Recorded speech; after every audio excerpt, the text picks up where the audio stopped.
If you're a nonprofit leader, program manager, frontline staff, or someone who has ever sat in a money workshop and thought, why does this not actually change anything? This video is for you. By the end of this video, you'll understand why good on paper money programs still struggle with no-shows and drop-offs, the hidden role of trauma and the nervous system in financial education, the key trauma-informed shifts that helped one nonprofit completely change how participants showed up, and practical moves you can start using in your own programs or your own life. Before we dive in, if topics like trauma-informed money, nervous system safety, and real-life financial clarity matters to you, please like this video so more people can find it, subscribe to the channel, turn on your notifications, and share this with a colleague or friend who works in nonprofits or money education space. All right, let's get into it. I want you to imagine a nonprofit that looks like it's doing everything right. They have a fully funded financial literacy program, a polished curriculum that covers budgeting, credit, debt, and goals. They have expert facilitators who actually care, and they also have clear outcomes promised in their grant. On paper, it is a dream program, but here's what was actually happening in the room. Workshops that never quite filled, participants who disappeared after week 1, post-program surveys that looked okay, but didn't match what staff were actually feeling in their gut. From the outside, this looked like disengagement. Funders saw a number that could look better, staff felt frustrated and tired, and participants quietly stopped coming back. The leadership team kept asking, do we need a better curriculum? Do we need more incentives? Do our clients just not care? If you recognize this pattern in your own organization, stay with me because I get to share with you how the real story underneath it all, it's not lack of commitment. On the inside, something completely different was going on. People did not feel safe enough to show up consistently, to be honest, or to stay to the end. And this is where my own story comes in. My understanding of this doesn't just come from theory or boardrooms. It started with me sitting in those chairs as a participant, depending on the system for support. I wanted change. I showed up to those programs hoping to find tools I could actually use in real life, to rebuild, to stabilize, and move forward. But what I kept finding were programs that looked amazing on flyers and logic models, sessions full of information but not safety, and rooms where my reality, homelessness, instability, debt, survival mode was never actually named. The help I needed wasn't there, and the help that was offered didn't really see me. You see, I was expected to perform, to participate, to deliver positive outcomes. When my life didn't move forward the way the program promised, I made it mean that there was something wrong with me. The truth, my circumstances haven't changed. Housing was still unstable, income was still not incoming, and I was restarting from zero every time a new program cycle began. That kind of constant reset loses trust. It teaches you that you can do everything everyone asks of you and still not see lasting results. If you ever felt that way, I'm here to tell you that you are not alone. Let's zoom out for a moment and look at what the research says. Globally, there's no shortage of financial education. We have the internet, we have bank webinars, we have nonprofit workshops, we have online courses, we have apps, and yet the outcomes tell a very different story. Many surveys show there is a persistent gender gap in financial literacy. Women often manage day-to-day household money, but still answer fewer financial literacy questions correctly than men. This may be because, as newer global data shows, women report significantly higher levels of financial stress, shame, and anxiety than men, even when they feel they know what they're supposed to do. Some studies suggest that up to 2/3 of adults in some countries feel they have experienced financial trauma or intense financial stress, which directly shapes how they show up in any conversations about money. So the problem is really no access to financial literacy. The problem is how that literacy is designed and delivered.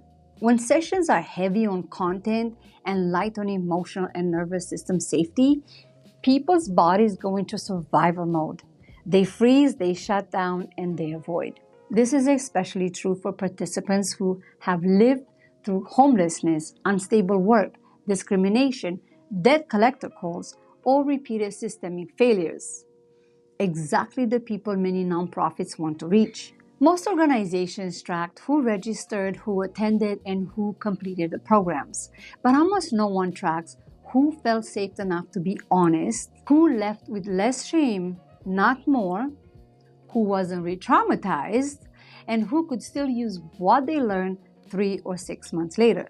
That missing layer, safety and nervous system capacity, is where trauma-informed work lives. Let's come back to our nonprofit that we talked about earlier. To fix engagement, they did what many organizations do. They added incentives like gift cards, branded gifts, certificates of completion, which they really can't use anywhere. In many ways, this came from a good place. They knew participants were juggling numerous survival needs. And yes, incentives can get people to show up once or twice. But here's what we saw. The seats were fuller, but the energy was not. People came for the incentives, not for the transformation. Incentives filled the room, but they did not build trust or long-term capacity. Participants were trying to meet urgent needs in systems where they had learned that trust in the program rarely leads to lasting change. They weren't wrong to feel curious. Decades of empowerment initiatives have given people worksheets, jargon language, which made things even more confusing, but not always the emotional safety and continuity needed to actually integrate new behaviors over time. So the patterns stay the same. Participants feel like they have failed because their lives didn't match the success stories. They were caught between gratitude for the help they received and disappointment that nothing concrete shifted. And the staff felt like, we did everything right. Why is this still happening? I'm going to say this again. This is not a motivational problem. This is a safety and trust problem. Most reports interpret dropout or low attendance as lack of interest. But emerging research on trauma and economic outcomes shows something very different. Trauma exposure actually reduces the financial returns people get from education, including financial education. That means you can teach someone more and more and more and more, but still may not see better outcomes if their nervous systems and their environment remain the same. Here's what often missed in most money programs. Money is one of the most emotionally charged topics in people's lives. For women and marginalized groups, money is often tied to experiences of control, abuse, racism, immigration stress, or workplace inequity. When programs ignore this, participants' bodies protect them by avoiding, numbing, and disengaging. This pattern is systemic. It's not that women and marginalized participants don't want financial stability. They have often been fighting for it the hardest. And I know this to be true personally. The issue is that many programs address literacy, but not the emotional conditions that make that literacy usable. They deliver content without acknowledging that trauma and chronic stress change how information is processed and remembered. And they end right when participants need most ongoing support. Without trauma-informed frameworks, nonprofits unintentionally ask staff to be educator, case manager, and emotional first responder at the same time, which leads to burnout. They reward attendance instead of genuine engagement and nervous system capacity, and they produce outcomes that look positive on paper but fade quickly in real life. If any of this is resonating, go ahead and like this video so others working through the same challenges can find it. And let me know in the comments which part is hitting home so far. Now let's talk about how this nonprofit transformed its money workshops. The turning point wasn't a new budgeting app or a rebranded curriculum or bigger incentives. The turning point was when they decided to bring in trauma-informed support and redesign how the program was delivered, not just what was taught. When we started working together, we did 3 big things. The first thing we did is we reframed resistance as protection. Instead of asking, why are clients not committed? We asked, what might their nervous systems be protecting them from. We treated avoidance, no-shows, non-compliance as intelligent survival responses. That alone changed the tone in staff meetings. Blame started to dissolve, curiosity and compassion started to rise. The second thing we did is we built safety into the structure. We didn't just add a grounding exercise at the beginning and call it trauma-informed. We looked at intake. How are the participants inviting in? Do they feel chosen or judged before they even arrive? Room setup. Are people physically crammed and exposed, or do they have some privacy and comfort? We also looked at language. Are we using shame-triggering terms like good and bad with money, or are we talking about patterns, seasons, and nervous system responses? We also looked at pacing. Are we rushing to outcomes, or are we honoring that processing money is deeply emotional? We also gave staff simple nervous system tools to use for themselves and with participants, so they weren't carrying the emotional load alone. The third thing we did is we redefined success.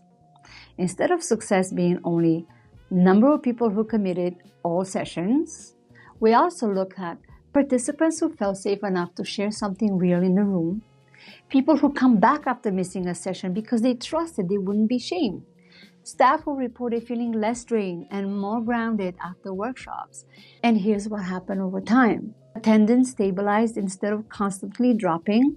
Participants started asking deeper questions. Staff reported fewer emotional crashes after sessions. And funders were still happy because, yes, the numbers improved, but more importantly, the impact did also.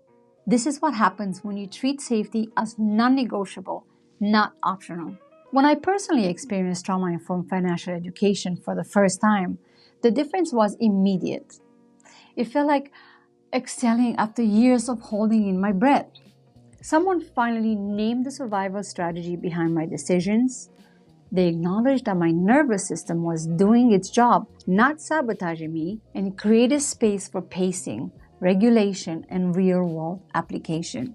That safety gave me the capacity not just to learn, but to sustain change. Today, after working with nonprofits and speaking to so many women who are exactly where I was once, homelessness, in debt, or starting over again, I know this in my bones. People are not resisting support. They're waiting for the version of support that feels real and respectful of what they've survived. They want to trust again. They want change that lasts beyond the program, and they want tools they can actually use when the rent is due, when benefits change, or when crisis hits. And that starts with safety, not incentives. If you run, design, or deliver money-related programs, here are some questions to take back to your team. How are we interpreting no-shows and drop-offs? Are we calling it lack of commitment, or are we willing to explore it as a nervous system overload and survival? Where does our program create or erode safety? Look at intake, room setup, language, pace, and follow-up. Are we asking staff to hold roles they haven't been resourced for? If your facilitators are carrying emotional stories, crisis issues, and content delivery without support, that's a systemic issue, not an individual weakness. Do our measure of success reflect what really matters? Are we tracking only registrations and completions, or are you also paying attention to trust, honesty, and sustained behavior change? You don't have to rebuild everything from scratch to make a meaningful shift. Sometimes the most powerful move is to take the program you already have and deliver it in a way that the nervous system actually tolerates. If you're a nonprofit leader or staff member watching this, and your money-related program keeps hitting an invisible wall, it is not a sign that your community doesn't care or a sign that you personally are failing. It is a sign that your program is ready to evolve. If you're someone who has been on the participant side, someone like me, who has gone from program to program and kept having to start over, I want you to hear this clearly. You are not the problem. Your nervous system makes sense. You have always been trying to keep yourself safe. If this video brought up something in you like recognition or relief, please like it. so other people can find it. Also, comment below and tell me what part of this resonated the most. Was it the incentives, the dropout patterns, the staff burnout, or your own experience as a participant? I also invite you to subscribe to the channel for more trauma-informed conversations about money, nervous system, safety, and real-world financial clarity. And I would really appreciate it if you share this with a colleague, supervisor, or friend who needs language for what they're seeing but haven't been able to name. And if you're a nonprofit leader or program manager who wants support translating this into your existing programs, there's a link in the description to book a free 15-minute consult with me. We can look at your current structure and identify where safety and engagement might be silently leaking. You don't need a brand new program. You may just need a safer way to deliver the one you already have. Well, thank you for watching, for the work you do, and for caring about both money and the nervous system in a room. Okay, let's go.